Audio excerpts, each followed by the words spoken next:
विरार में एक शख्स के घर पर फायरिंग कर अज्ञात फरार। विरार में एक शख्स के घर पर गोली मारकर अज्ञात शख्स फरार हो गया है। विरार पूर्व गोपचर पाड़ा के आशियाना अपार्टमेंट में रहने वाले मोबीन शेख को आज सुबह तड़के अज्ञात लोगों ने मोबीन शेख के घर पर गोली मार दी और फरार हो गए। प्रारंभिक जानकारी मिली है कि यह गोलीबारी आपसी विवाद के कारण हुई है। सुबह करीब 3 बजे अज्ञात लोगों ने मदद के बहाने मोबीन का दरवाजा खटखटाया, लेकिन जब वह बाहर नहीं आया तो अज्ञात लोगों ने गोली चला दी और फरार हो गए।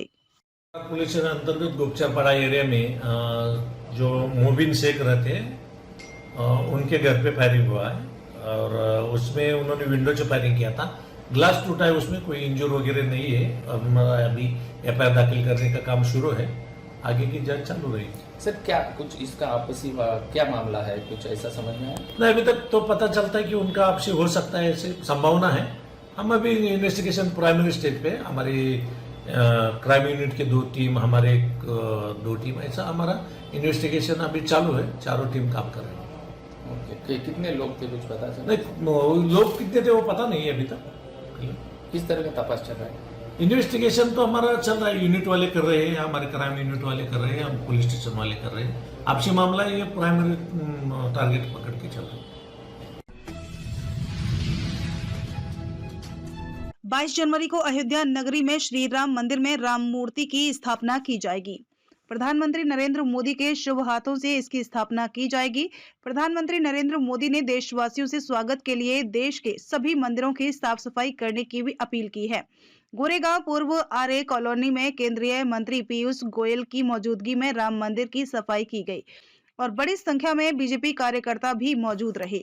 बहुत ही हर्ष की बात है कि 22 जनवरी को प्रभु श्री राम की जन्मस्थली अयोध्या में एक भव्य मंदिर की प्राण प्रतिष्ठा का कार्यक्रम माननीय प्रधानमंत्री नरेंद्र मोदी जी के कर कमलों द्वारा होगा। ये 500 साल लंबी लड़ाई, मुगली शासन ने जिस प्रकार से भारत के ऊपर आक्रमण करके हमारी आस्था को चोट पहुंचाई, आस्था पर वार किया, उस संघर्ष में जिसमें हजारों लाखों लोग पीढ़ी दर पीढ़ी जुटे रहे, उस संघर्ष का संविधान के आधार पर शांतिपूर्ण और सर्वसम्मति से जो राम मंदिर का प्राण प्रतिष्ठा 22 तारीख को होने जा रही है, ये देश के 140 करोड़ लोगों की आस्था का विषय है, उनकी विरासत का विषय है, उनकी परंपरा का विषय है। और मैं समझता हूं देश में कोई व्यक्ति ऐसा नहीं होगा जो इस बात से गौरवान्वित नहीं महसूस करेगा कि प्रभु श्री राम अपने सही स्थान पर विराजमान होंगे। माननीय प्रधानमंत्री नरेंद्र मोदी जी ने मकर संक्रांति के पावन अवसर पर एक आह्वान दिया कि हम सभी तीर्थ स्थलों को स्वच्छ रखने का अभियान चलाएं। उन्होंने स्वयं एक मंदिर में श्रमदान किया और करोड़ों भारतवासियों को प्रेरणा दी कि हम सब भी एक गिलहरी के माफिक, एक गिलहरी की तरह हम भी अपना योगदान तीर्थ स्थलों को स्वच्छ रखने में दें। तीर्थ स्थल हमारी श्रद्धा का केंद्र होते हैं। हम यहाँ पे आके पूजा आस्था करते हैं, हमारी आस्था जुड़ी हुई है मंदिर और बाकी सभी तीर्थ स्थलों से, और उनको स्वच्छ रखना हम सबका सामूहिक दायित्व भी है। उस कर्तव्य भावना से आज कुछ मित्रों ने मरोल एरे कॉलोनी के हमारे भाजपा के कार्यकर्ताओं ने मुझे बताया कि बहुत भव्य मंदिर प्रभु श्री राम का यहाँ पर है, तो मैं दर्शन करने आया था और मेरी भी इच्छा हुई कि मैं भी श्रमदान करूं। हमने देखा किस प्रकार से वर्षों वर्षों पुराना प्लास्टिक बोतल, कोई छोटे साशे के पैकेट्स अलग अलग प्रकार से हमारे प्रांगण को प्रदूषित करते हैं, देश को भी प्रदूषित करते हैं। मैं समझता हूं प्रधानमंत्री नरेंद्र मोदी जी की जो उच्च सोच इसमें दर्शाती है, वो देश के हर तीर्थ स्थल पर कोई ना कोई भारतवासी जाके उसको स्वच्छ करे, साफ सुथरा करे, और हम आगे भी इसी प्रकार से लगातार अपने तीर्थ स्थलों को स्वच्छ रखें, साफ सुथरा रखें, तो अपने आप में एक बड़ी क्रांति देश में आ जाए। बहुत बहुत धन्यवाद। कह रहे थे कि उन्हें निमंत्रण नहीं मिला था। बाबरी मस्जिद ढहाने वाले कार्य सेवकों ने किया महायज्ञ।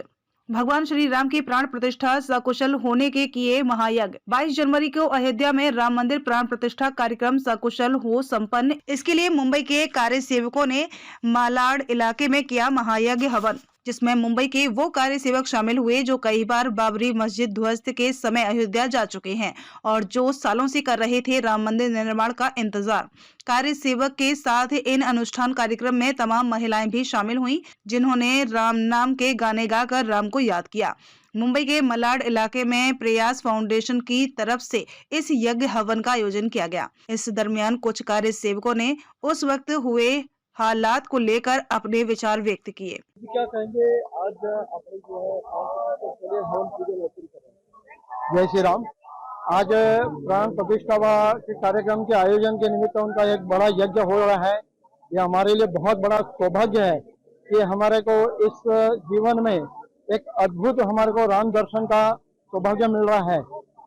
गत 500 वर्ष के संघर्ष में साधु संतों के त्याग बलिदान के कारण हम इतने सालों से हम तरस रहे थे कि राम मंदिर का हमारे को दर्शन मिलेगा, रामलला का दर्शन मिलेगा। रामलला जो कैद में थे उनको बाहर रखा गया था, काफी परेशानियां झेलनी पड़ी राम जी को। भगवान राम को भी इतनी परेशानी, शायद उनके जीवन में इतनी परेशानियां कभी झेलनी नहीं पड़ी। आज उनका जीवन सार्थक हम कर रहे हैं अपना, कि अपने को रामलला जी का दर्शन हमारे को मिलेगा।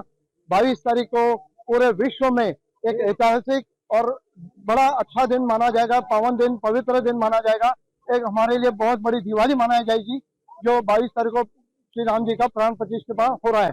उसी के निमित्त आज यहाँ पर एक बहुत बड़ा हवन यज्ञ हो रहा है कि बड़े सुख और शांति से वो प्राण प्रतिष्ठा हो, और प्रतिष्ठा होने के बाद में सभी हिंदू धर्म के सभी साधु संतों का साधुवाद मिले। इस तरह का अनुभव रहा जब आप लोग जो है बाबरी मस्जिद के समय। देखिए, ऐसा है, ये कार सेवा करने के निमित्त हमारे को जो संघर्ष करने के लिए बताया था कार सेवा का, वो वाकई में एक अद्भुत अनुभव है। वो वास्तव में वो भापरी ढांचा नहीं था, एक सिर्फ एक ढांचा कहा जा सकता है। वहां पर जो ढांचा बनाया गया था वो असल में राम मंदिर ही था। अब पुराने तत्वों ने जो साकार किया है उससे तो नीचे गर्भगृह में जो मिला वो राम की मूर्तियां ही थी। सिर्फ उस पर एक बाबरी का ढांचा बनाकर उनको ये किया था। हम सभी को बताया गया था कि हमने 90 में जितने अधिक से अधिक जिसकी शक्ति हो, जैसी शक्ति हो, वहां पर अपने अयोध्या पहुंचना और कार सेवा करनी है। हमें ये नहीं पता कि हमने क्या करना है, लेकिन वहां पर पहुंचना है। हजारों की नहीं, लाखों की संख्या में उस समय बताया था कि मुलायम सिंह यादव के पर भी परिंदा नहीं मार सकता। ऐसे आह्वान धमकी होने के बावजूद लाखों कार सेवक अपना बिना परिवार को ये करते हुए, विरोध करते हुए भी अपना वहां पर पहुंचना, ये एक अद्भुत कार्यक्रम हुआ। वहां पर लाखों की संख्या में हम जुड़ गए। कौन कहां से आ रहा है, देश भर के, चाहे मद्रास से हो, केरल से हो, सभी हम राम में एक ही सुर में राम जय श्री राम करके वो गाते हुए हम वहां पर अयोध्या में पहुंचे।